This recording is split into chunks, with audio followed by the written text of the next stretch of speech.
Hey family, this is Dr. Ladre Weathersby, your Better Life Coach, coming to you with today's Better Life Blurb. And listen, I want to make sure that you are maximizing the content. So do me a favor, grab pen and paper. Make sure you take some quick notes because you want to watch the videos because there's much power and there's much potential for your future in this content.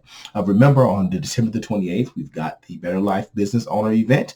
And then January, we've got the Better Life Retreat Weekend. You would want to take advantage of both so that way 2020 will be the exponentially record-breaking year for you that's going to happen for me. How do I know? Because I'm already putting things together in place.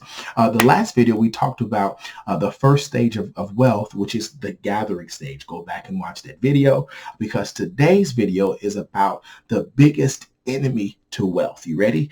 The biggest modern enemy to wealth. Are you ready? The biggest modern enemy to wealth. Sometimes people think that the enemy to wealth is famine. Nope.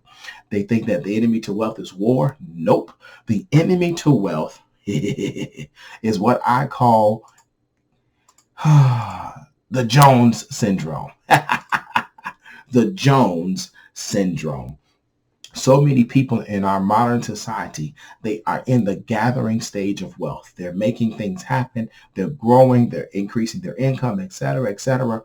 But the biggest tapeworm, the biggest hole in their pocket, the biggest block and hindrance to them getting what they need and what they should be so that they can have the end result that they should have, which helps the people that they should help, is the Jones syndrome. You've heard about the Jones syndrome before, but you heard it from the standpoint of keeping up with the Joneses.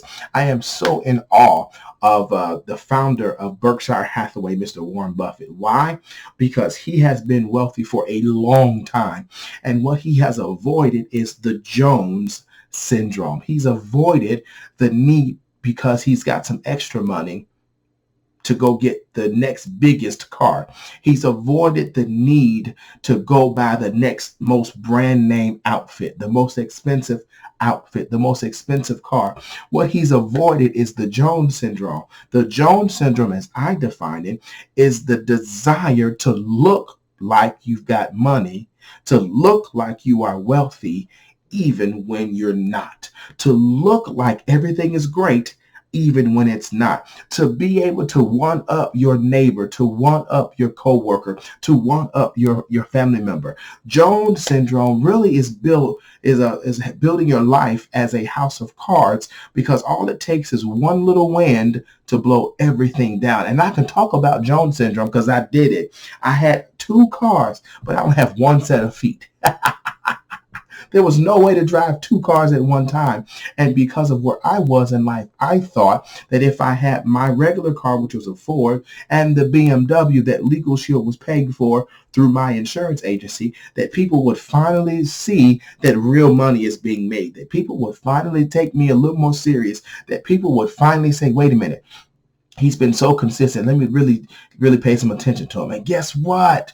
People don't care. I know. People don't care.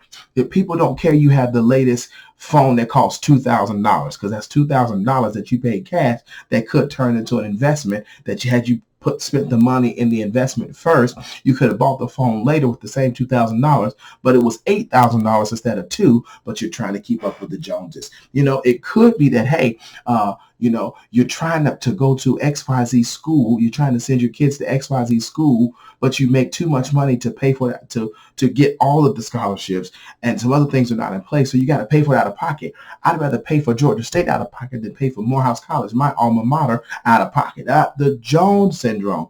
We've got to fight. I mean, fight Jones syndrome because our modern culture is forcing us with Jones syndrome. Our modern media culture is pushing Jones syndrome on us without even thinking about it. Every commercial you see is some new sexy car. Every commercial you see is some new house. Well, listen, if you make $10 an hour, you should not be driving a Lexus. If you make $10 an hour, you probably don't need a brand new car. The Jones syndrome. Now, are there exceptions to the rule? Yes. Sometimes you need the dependability of the new car. Sometimes you can only get approved for the new car. I understand life happens, but we must always be on guard before we get too far in the wealth building stage that we don't get beat up, infected, and shortened and have our wealth shortened by Jones syndrome because we're trying to look so our ego feels better instead of us being. Listen, my ego may be hurt if you don't realize how much money I have, but I promise you I'm going to sleep real good at night when I'm in my lifestyle where I've got multiple accounts with 4 and 5 figures in them at random. It's easy to sleep at night when all of your financial dreams when all of your financial means are there, and it's no longer the question of, can I make this decision?